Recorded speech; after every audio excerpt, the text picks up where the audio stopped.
Hello, and welcome to the Power Your Advice podcast. The Power Your Advice podcast is designed to bring financial advisors new ideas, why those ideas should be considered, and how to implement them into your business. This podcast is brought to you by Advisorpedia, the best place for advisors to grow their minds and businesses. And now, please join your host, Doug Heikkinen.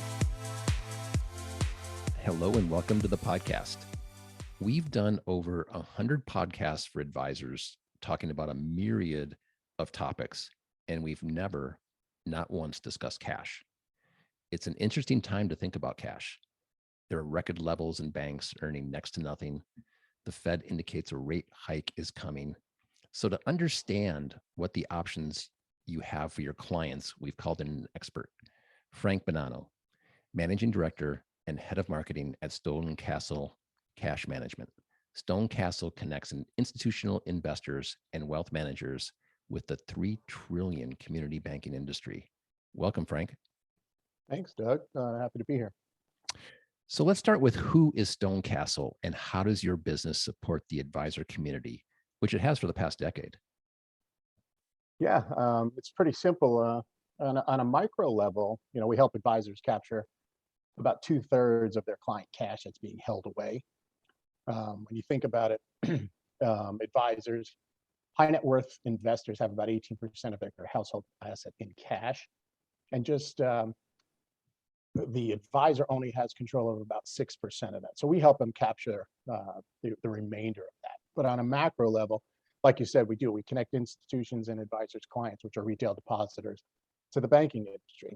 And we do that through a network of 900 digitally connected network banks, so that through one account, we can get your depositors or your advisors' clients $50 million of FDIC insurance on an account per tax ID, all with overnight liquidity and a competitive rate of return. Personal savings rates in the pandemic hit an all-time high. Are advisors who are not talking to clients about their cash positions missing a huge opportunity? The short answer is yes. The U.S. personal savings rate last year peaked at around 34%, which was its highest of all time. And now it has since come significantly down from there. It's hovering right around its 20-year average levels. But advisors that were speaking to their clients about this held away cash, this massive amount that was built up at banks, there was an opportunity for them to create a unique value, which is to insure more of that cash, which in many cases, you're lowering their risk and certainly in certain cases, increasing their overall returns, which is what as advisors you try to do, decrease risk while increasing returns. The astonishing truth behind that is there's still about 15 to 17 trillion sitting on bank balance sheets, where half of it is uninsured and approximately 5 trillion of it is earning no interest. So there is this opportunity in those statistics that advisors are finding some untold treasures in cash just by speaking to their clients about it. And if you include cash in that conversation, you are really just deepening relationships with existing clients. That's a huge number. Given the low interest rate since March 2020, many advisors and their clients have begun looking to get some extra rate out of their cash. So how do you address it with them? It's great. It's great that they're looking out for their clients' best interests and seeking some additional rate where they can get it on their cash. However, the huge word of caution right now is that when clients are nudging their advisors to find more rate on cash, or advisors are taking it on their own to try to find more rate on cash, the conversation quickly can turn into things like cash plus or yield plus or ultra short bond funds that are presented because they're the only things that are showing extra yield compared to a cash portfolio. So remember, my caution is remember that cash, near-term cash is not cash. And if you're not having a cash conversation, then it's really more suited for a fixed income conversation. The way we position it, cash should be a riskless asset class. So when moving some or all of this cash into near cash solution, what happens is, whether intended or not, you can quickly move clients into an investment that introduces market risk, credit, duration, headline, and importantly, principal risk. When you're talking about cash, you should really never have those types of risks. Why don't clients of advisors just go to a Marcus Bank or other online bank to potentially get a little extra rate? They can, if it's in the best interest of the client. That's always first, obviously. So some of those rates, I know, Marcus and others, they can be very attractive and can be appropriate for clients with, say, less than $250,000, the max on FDIC insurance per bank. Amounts more than that, we start want advisors to have the conversation about they should be protecting that with FDIC insurance, like through StoneCastle's FICA for Advisors program, which is, like I said at the onset, up to 50 million in FDIC insurance per account. But as an advocate for advisors, RIAs and wealth managers like we are, I do always like to point out what may not be so obvious, which is when you're sending client money to the likes of a Marcus Bank or others, you're essentially wholesaling your clients to Goldman, right? So introducing your wealthy clients to this massive competitor that will nearly immediately try to cross-sell from the bank product into the wealth management arm is a fine line that many advisors may not want to walk. The only way these institutions, these online banks or whatever, the only way they can afford the higher rates on the banking products is because they cross-sell into the wealth management arm. So it's fine to make up for the lost lead, that cash that they pay out on cash, but it's a common model. We've seen it and we respect it, and we respect Goldman and others. But truth be told, I'd rather see the RIA and wealth manager keep the client rather than introduce them out. Absolutely. Rates will start to edge back up in the next coming months. Does this put cash in play as an asset class discussion? How does the Fed rates affect your product? That is true, and it does. So, as of today, I think this morning or yesterday, I looked. There's a 90% likelihood of the Fed increase at the March 16 meeting. So naturally, as rates edge up, the appeal to advisors and clients also ratchets up. When it comes to higher balances, even if it's 10 or 20 basis points, it starts to be meaningful for clients that want to find some extra rate on cash, and it makes sense for advisors to start having the conversation. And it starts pushing them away from having to have the conversation about near cash and cash plus type programs. So it takes that risk away. But for clients that have large cash balances, our average customer in the FICA for Advisors program is anywhere between $2.5 and $5 million sitting in cash. So when you start, when you see rates start edging up 10, 20, 25 basis points, whatever it might be, it becomes pretty meaningful to have the conversation with them and try to accumulate more cash into those types of products that were insured and you're still getting a good rate. Can advisors actually grow their business through cash? Absolutely. It's been our model. As I shared at the onset, the majority of the client cash that we're finding out there with our programs it was previously held away from the advisor. Advisors are focused on managing wealth, and cash doesn't always enter that conversation. We see tons of advisors, just through the cash conversation, finding out, where all this money is being held and can we insure more of it. And when that happens, that becomes part of the entire wealth management conversation. It actually helps advisors to make more complete recommendations.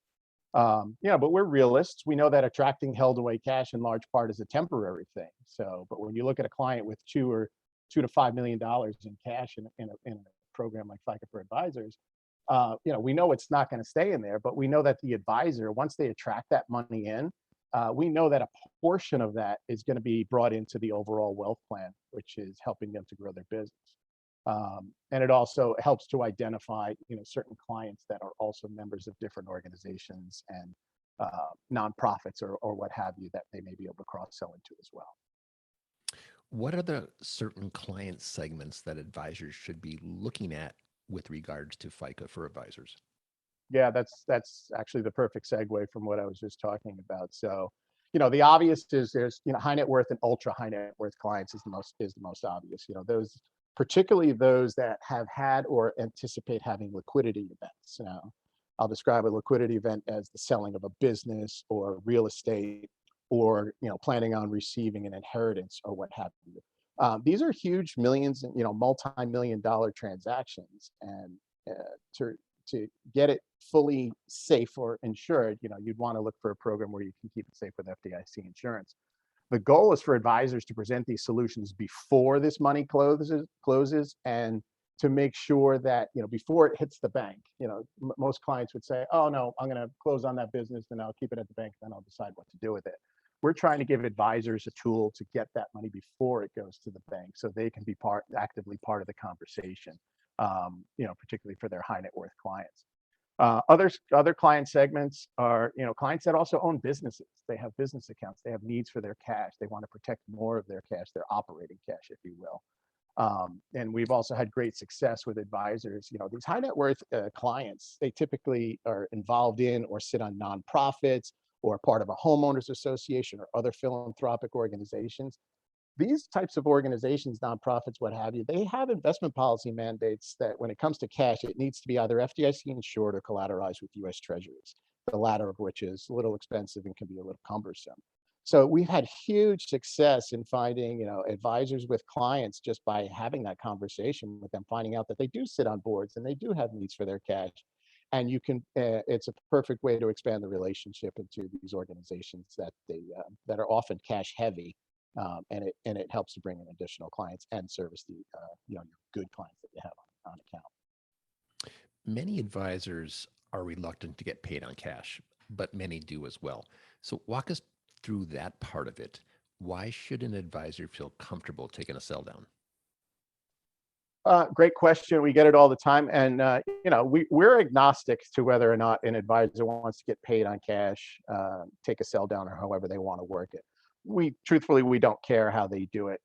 We have some that do and others that don't, and if it's right for them and the value that it adds to their practices.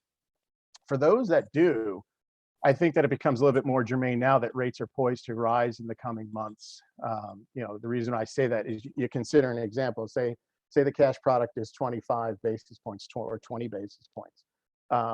The rate that you can offer to your client is 15 and you keep 5, or you can offer them 10 and keep 10.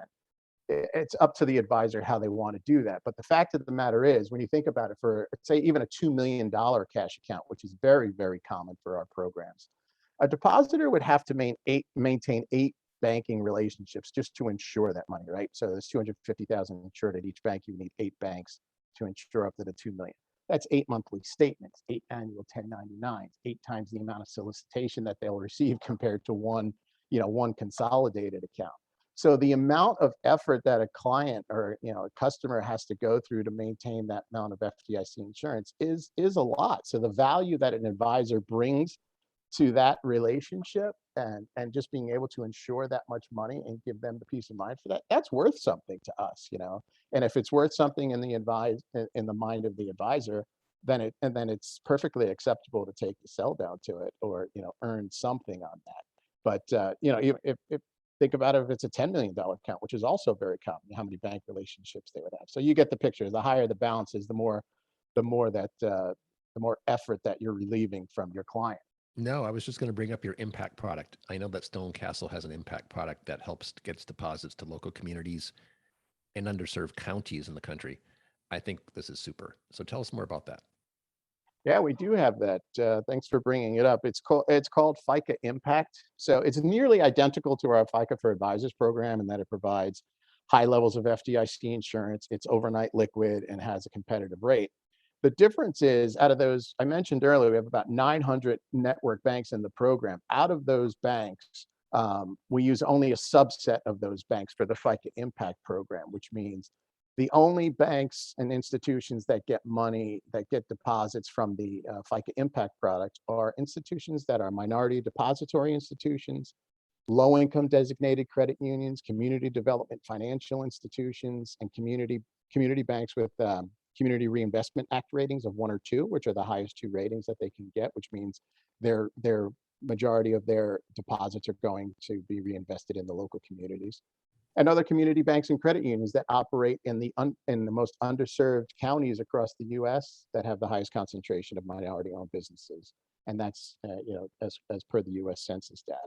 So it's a topic that's near and dear to us and to many advisors, and it's becoming increasingly important to many clients that have mission-based goals. So it's certainly a solution that is relevant out there. We feel really good about it. We get some really good press on it, and your listeners can Google our company and the FICA Impact product, and they'll see a bunch of articles that pop up of very well-known advisors that have already embraced that and are using it. So we feel really good about that. How do you source deposits to a community and help fund it to grow small businesses? And have you seen it working?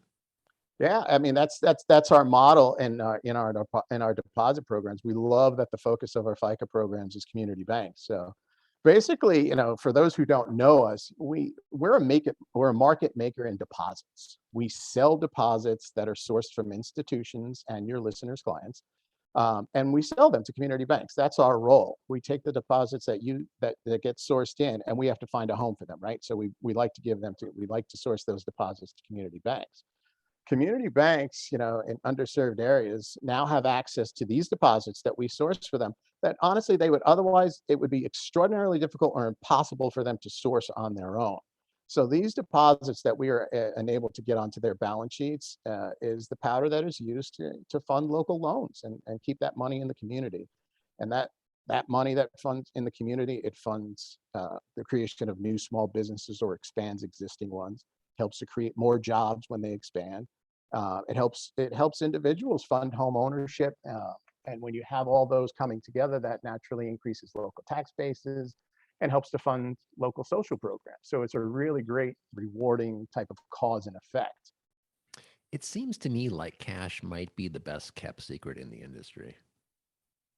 I believe that it's a tool that is very much overlooked. So we think it's working every day. Advisors love to be able to offer these types of solutions to their customers. We get them excited about having the conversation that they may not have had before.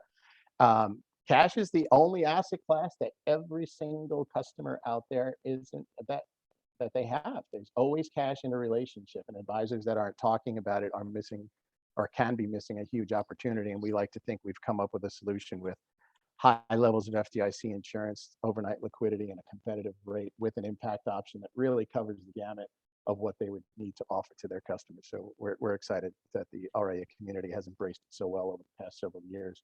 And now we have more than 300 or so advisors utilizing these types of programs for us.